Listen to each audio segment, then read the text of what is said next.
कांटों से तुम उलझ गए तो फूलों तक तुम पहुंच ही ना पाओगे, कांटे बहुत हैं।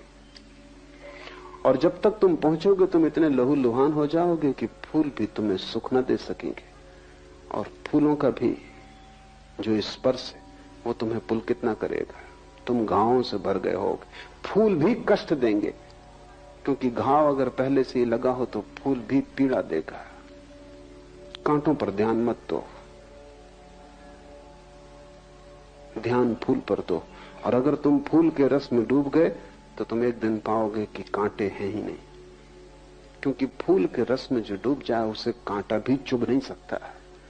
असली सवाल फूल के रस में डूबने का है, विष में विमुक्त हो जाने का है। असली बात परमात्मा की शराब पी लेने का है, तब तुम्हें इस संसार की शराब में आकर्षित न करेंगी। अन्यथा तुम लड़ोगे उन्हीं से और उन्हीं से पराजित होगे। बुराई से जो लड़ता है वो बुराई से पराजित होता है। बुराई से लड़ने वाला मन बुराई का मंत्र बना लेता है, क्योंकि चित्त मंत्र है। चित्त की इस प्रक्रिया को समझो कि चित्त दोहराता है। तुमने कभी ख्याल किया है? एक 7 दिन अपने चित्त का निरीक्षण करो, लिखो चित्त जो जो दोहराता है, और तुम पाओगे एक वर्तुलाकार चित्त का भ्रमण है। अगर तुम ठीक से निरीक्षण करोगे तो तुम पाओगे जैसे रात आती है, दिन आता है, सुबह होती, सांझ होती, ऐसे ही चित्त में क्रोध का बंधा हुआ समय, प्रेम का बंधा हुआ समय, काम वासना का बंधा हुआ समय, लोभ का बंधा हुआ समय। ठीक उसी समय पर लोभ तुम्हें पकड़ता है जैसे भूख पकड़ती, लेकिन तुमने कभी निरीक्षण नहीं किया। अन्यथा तुम अपना 28 दिन का कैलेंडर बना सकते हो और तुम लिख सकते हो कि सोमवार की सुबह मुझसे सावधान। पत्नी बच्चे घर में जान सकते हैं कि सोमवार की सुबह पिताजी से जरा दूर रहना।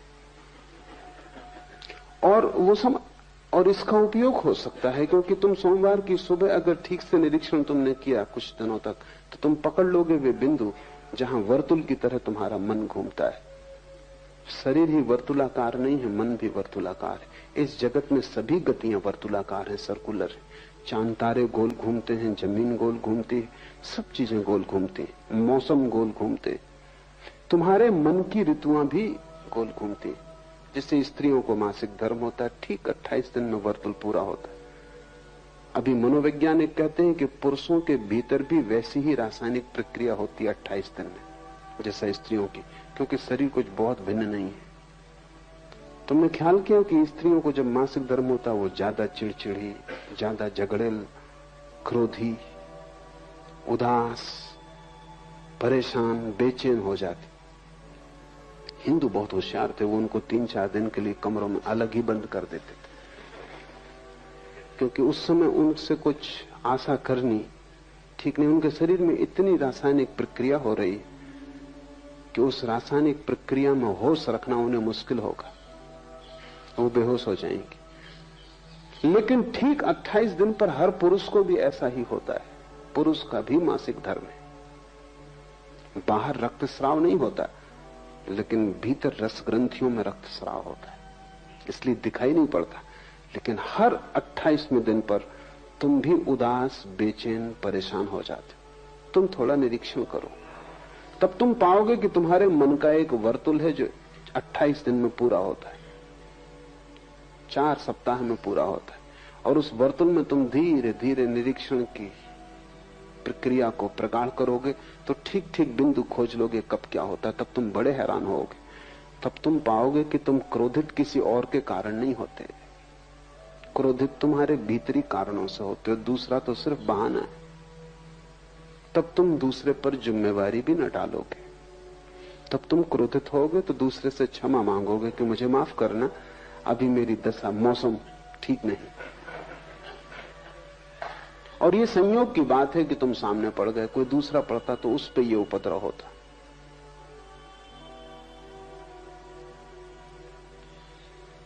आत्मनिरीक्षण से तुम इस बात को सहज ही समझ लोगे कि मन एक वर्तुल में घूम रहा है, वो एक मंत्र है।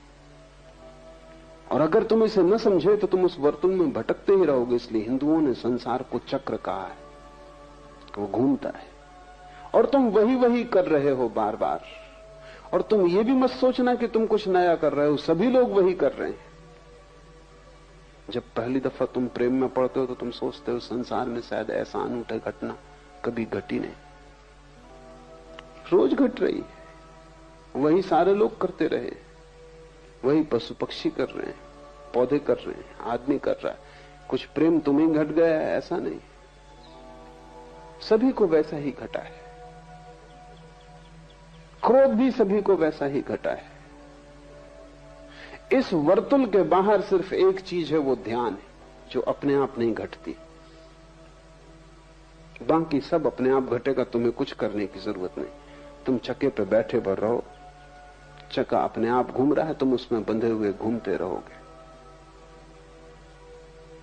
सिर्फ एक घटना है जो इस वर्तुल के बाहर है कि तुम छलांग लगा के चक्र के बाहर निकल जाओ, वो ध्यान है। वो अपने आप नहीं घटता है, वो कभी किसी बुद्ध को घटता है।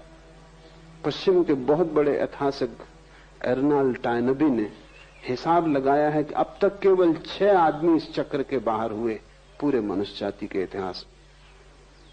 6 न हुए हो, 60 हुए हो, संख्या कुछ बहुत बड़ी नहीं।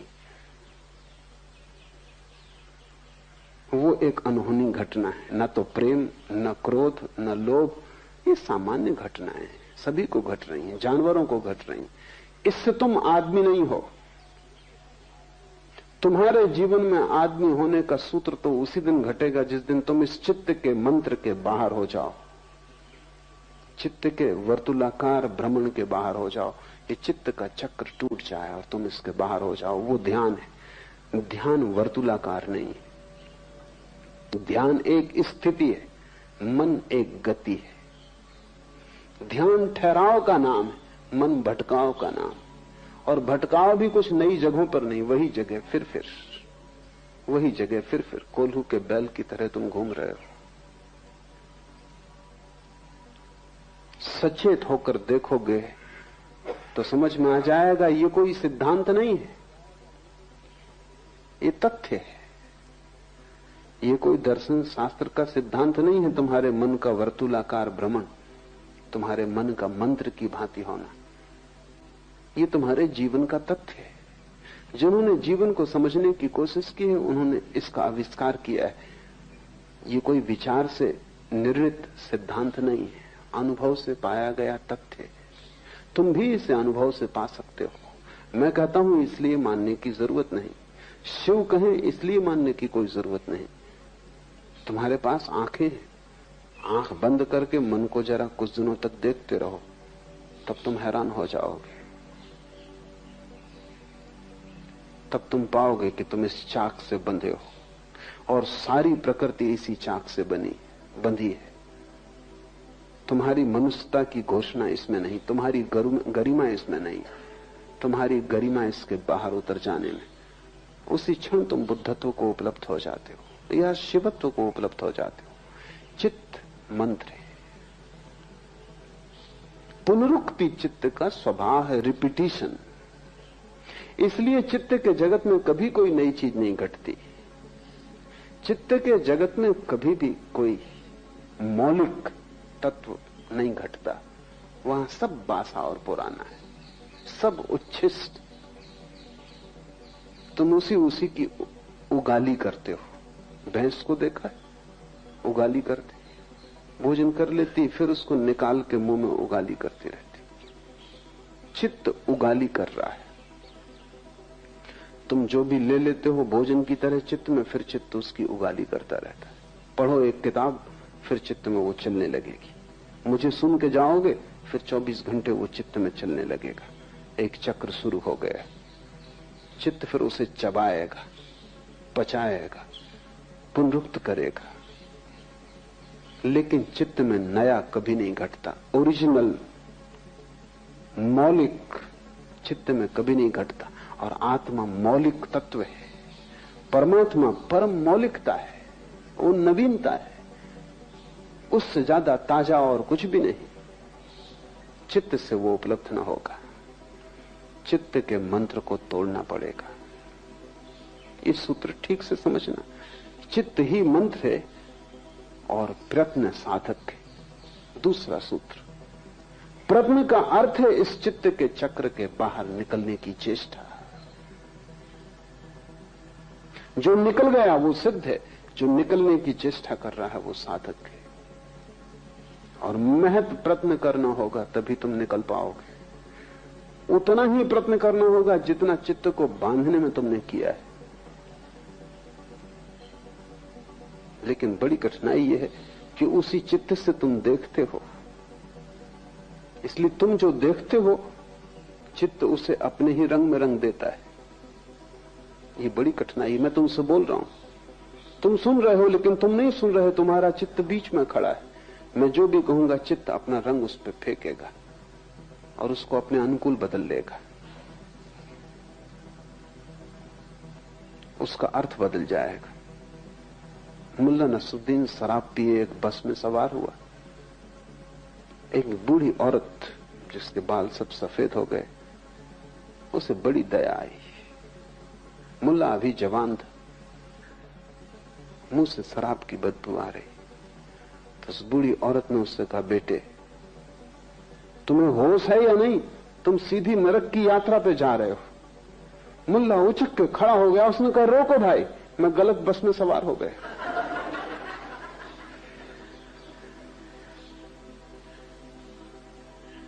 वो जो चित्त है अगर शराब में डूबा है तो वो हर चीज को अपने रंग में रंग लेगा। वो समझे कि ये बस नरक जा रही।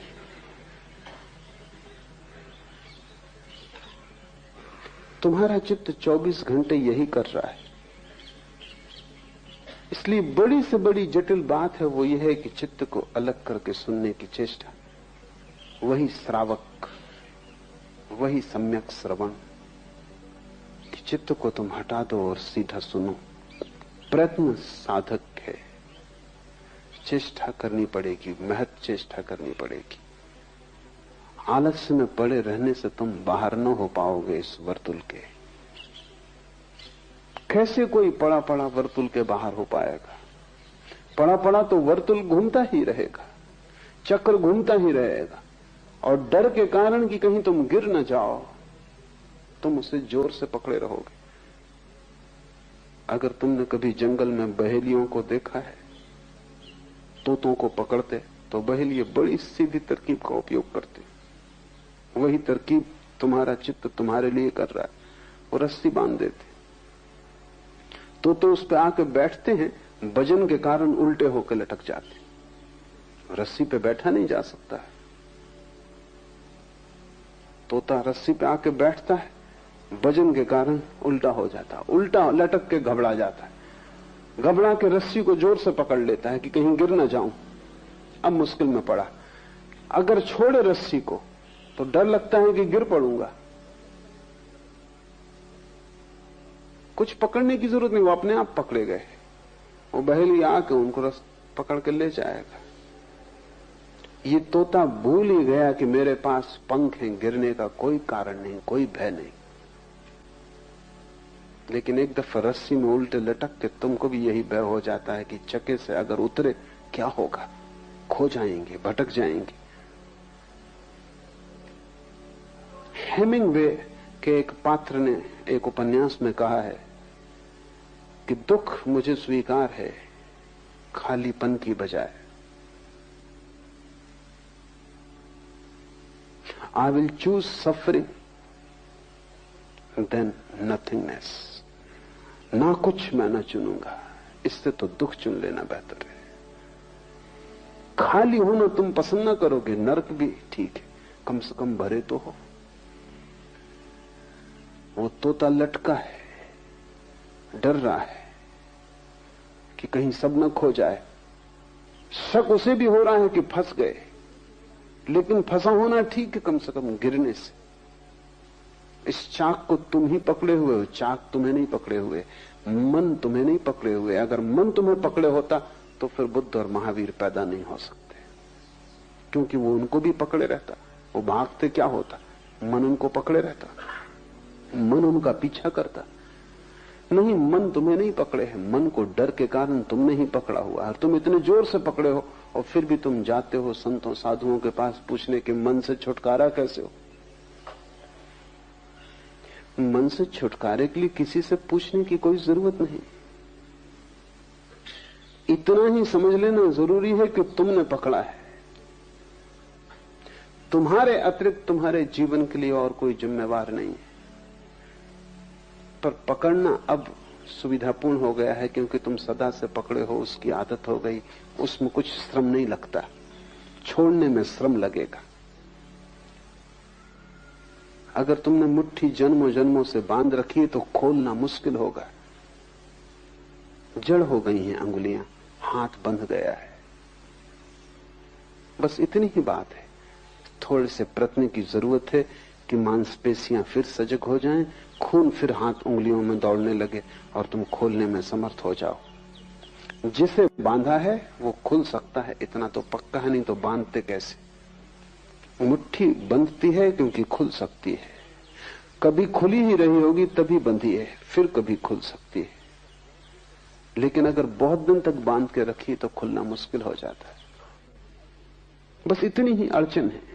प्रयत्न की इसलिए जरूरत है। प्रयत्न का अर्थ है चित्त को छोड़ने के लिए श्रम करना होगा। और चित्त बार बार तुम्हें समझाएगा कि क्या कर रहे हो, क्या पागलपन कर रहे हो, क्योंकि तुमने छोड़ा कि चित्त मरा। प्रयत्न साधक है। तुम जब तक साधक न होगे तब तक तुम प्रयत्न ना करो। प्रयत्न तुम थोड़ा बहुत करते भी हो, लेकिन वो हमेशा आधा आधा है। और आधे मन से किए गए प्रयत्न का कोई अर्थ नहीं। वो ऐसा है जैसे एक हाथ से चाक को पकड़े हैं और दूसरे से छोड़ा, फिर इससे पकड़ा और दूसरे से छोड़ा, उससे कुछ हल ना होगा। नहीं, आधे आधे से कोई प्रयोजन नहीं। एक व्यापारी अपनी पत्नी को सांझ कहा कि एक बड़ा ग्राहक आ रहा है, लाखों रुपए का सौदा होना है, तो मैं जाता हूं। ताजमहल में भोजन पर निमंत्रण दिया है। वो गया, रात आधी रात पिए खाए पिए लौटा। पत्नी ने कहा कुछ हुआ?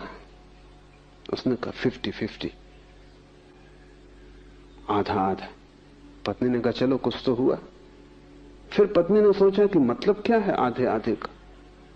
तो उसने पूछा, जब वो सोने ही जा रहा था पति की, 50-50 का मतलब? तो उसने कहा मैं तो पहुंचा, वो ग्राहक नहीं आया।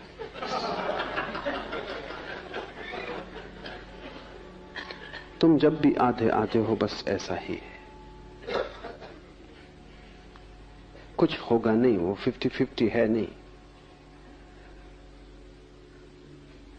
और सब जगह तुम आधे आधे हो, पूरे तुम कहीं भी नहीं हो।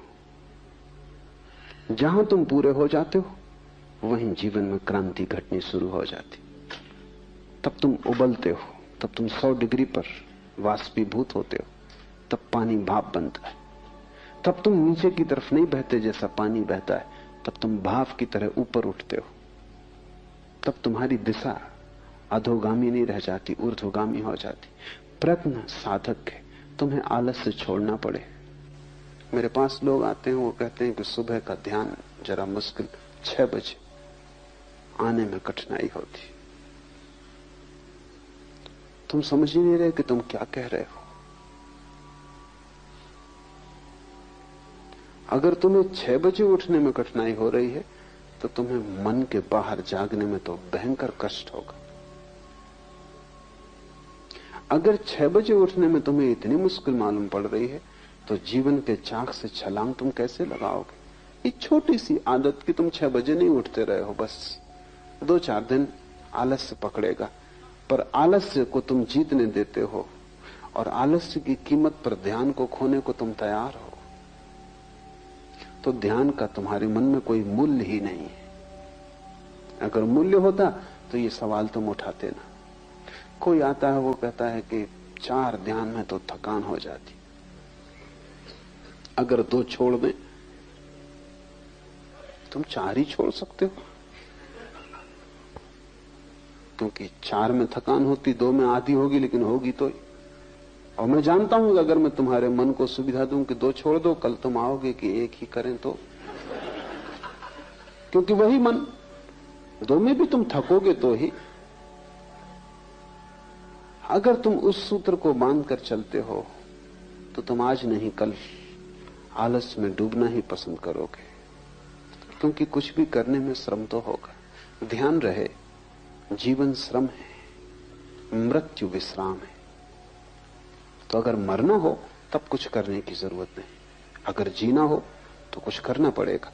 और अगर विराट जीना हो तो विराट उद्यम करना होगा। अगर परमात्मा को पाना हो तो ऐसा छोटा छोटा प्रयास काम नहीं करेगा, तुम्हारा पूरा जीवन ही प्रयास बन जाए। तुम रत्ती रत्ती दांव पर लगा दो अपने को, कुछ भी तुमने बचाया तो तुम चूक जाओगे। यहां पूरा ही दांव लगेगा तो ही तुम बच सकते हो। इसलिए थोड़े से लोग उपलब्ध हो पाते हैं, कोई कारण नहीं सिवाय आलस्य के। तुम ध्यान भी करते हो तो तुम ऐसे करते हो कहीं पैर में चोट ना लग जाए, कि कहीं किसी का धक्का ना लग जाए, कि ऐसा करें कि थक भी ना जाएं। तुम कर ही क्यों रहे हो? तुमसे कहा किसने? लेकिन तुम साफ भी नहीं हो, तुम ऐसे धुंधलके में जीते हो जहां सब अंधेरा अंधेरा है। तुम्हें यह भी पक्का नहीं कि तुम यहां आ कैसे गए, कैसे चले आए। तुम, कोई आ रहा था तुम साथ आ गए,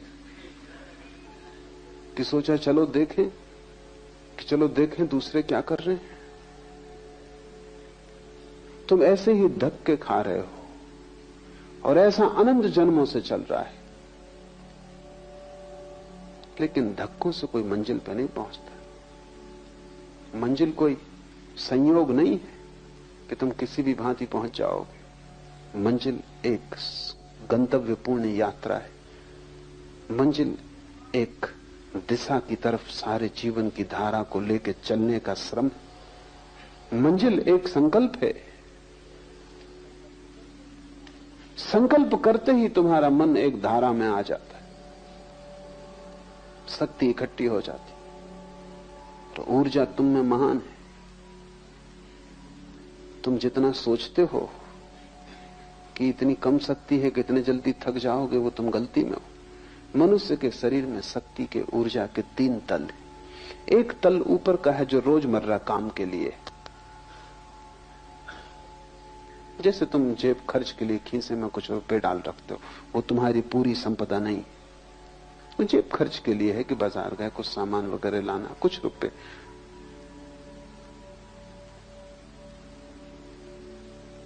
मुल्ला नसरुद्दीन एक दफा गांव से गुजर रहा था, बाहर अंधेरा था, 4 आदमियों ने पकड़ कर उस पर हमला कर दिया। उसने इस भयंकर ढंग से लड़ाई की कि चारों को पछाड़ दिया।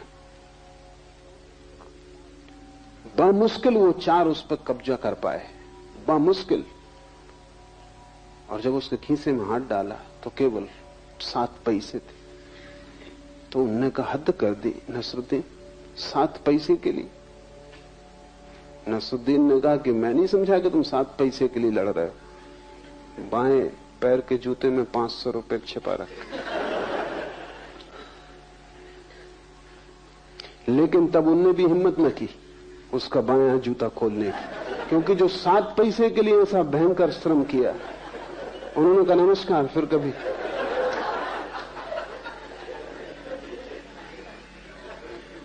वो जो तुम्हारी रोजमर्रा की ऊर्जा है वो 7 पैसे से ज्यादा नहीं है। वो रोज काम के लिए है, उठना बैठना, भोजन करना, पचाना, सोना, कामधाम, ऊपर का अंग है, खीसे में पड़े हुए पैसे। जब तुम ध्यान शुरू करते हो वो चुक जाती, जल्दी चुक जाती, क्योंकि ध्यान उसने कभी किया नहीं, वो एक नया क्रम शुरू हो गया। अगर तुम उसकी ही बात मान के रुक गए तो तुम कभी ध्यान ना कर पाओगे। उसकी तुम सुनो मत। अगर तुम किए ही गए, जल्दी ही तुम पाओगे कि दूसरे तल की ऊर्जा संलग्न हो गई। कई दफे तुम्हें अनुभव भी होता है, तुम बैठे हो, रात सोने जा रहे थे, ऐसी नींद आ रही थी कि पलक खुलते नहीं खुलते थे, कि तत्क्षण घर में आग लग गई। फिर तुम सो पाते हो, फिर तुम कहते हो मुझे नींद आ रही ना, नींद तिरोहित हो जाती। कहां से ये ऊर्जा आई? अभी तुम झपकी खा रहे थे, और तुमसे कोई कहता है गीता पढ़ो तो तुम कहते हो भाई मुश्किल, लेकिन घर में आग लग गई। गीता छोड़ सकते थे लेकिन घर में आग लग गई।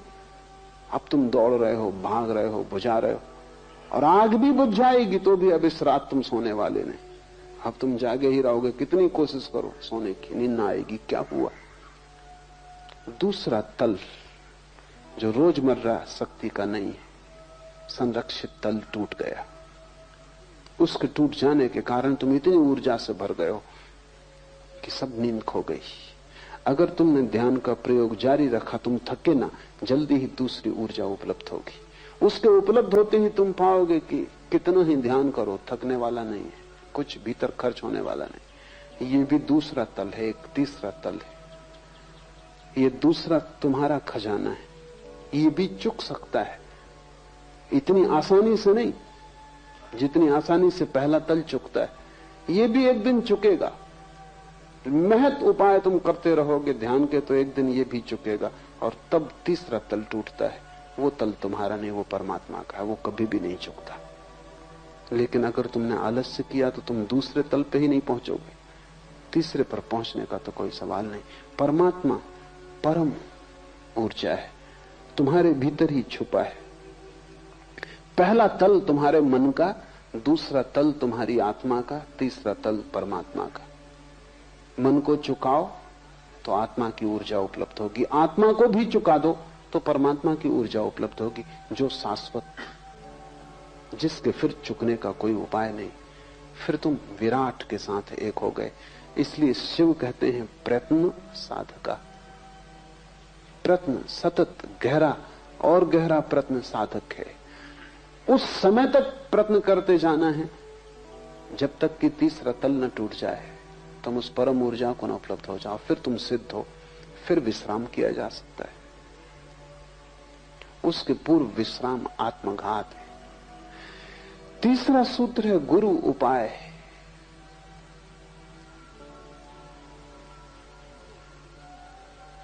ये जो जीवन की खोज है तुम अकेले न कर पाओगे,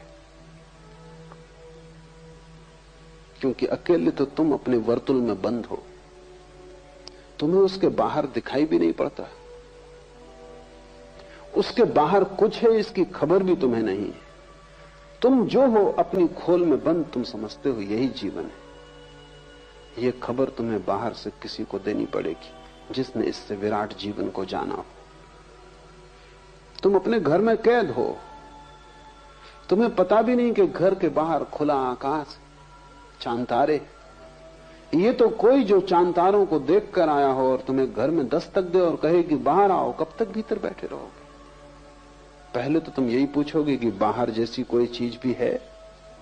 ये तो लोग पूछते हैं कि परमात्मा जैसी कोई चीज है, आत्मा जैसी कोई चीज है, और तुम चाहते हो कि सिद्ध कर दे कोई घर के भीतर बैठे हुए कि आकाश है। कैसे सिद्ध करेगा? घर के भीतर बैठे आकाश है, ये कैसे सिद्ध किया जा सकता? तुम्हें चलना पड़ेगा साथ। वो जो कह रहा है कि आकाश है, उसके पीछे तुम्हें 2-4 कदम उठाने पड़ेंगे, क्योंकि आकाश दिखाया जा सकता है, सिद्ध नहीं किया जा सकता। सिद्ध करने का कोई उपाय नहीं।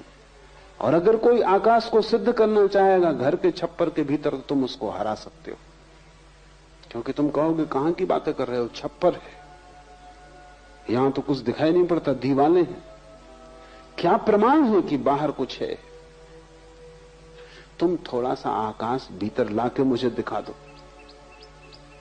तो आकाश कोई वस्तु तो नहीं कि भीतर लाई जा सके, कि आकाश का काट के एक टुकड़ा हम भीतर ले आए, तुम्हें दिखा दें नमूना, ताकि फिर तुम बाहर जा सको। नहीं, परमात्मा का कोई खंड लाके तुम्हें दिखाया नहीं जा सकता, तुम्हें जाना होगा। इसलिए गुरु उपाय। गुरु का केवल इतना ही अर्थ है जिससे अनुभव हुआ हो, जिसने जाना हो, जो कारागृह से छूट गया हो, वही तुम्हें खबर दे सकता है कि तुम कारागृह में हो, और वही तुम्हें खबर दे सकता है कि छूटने का उपाय है, और वही तुम्हें रास्ता बता सकता है कि आओ मेरे पीछे, इस कारागृह में भी द्वार हैं जहां से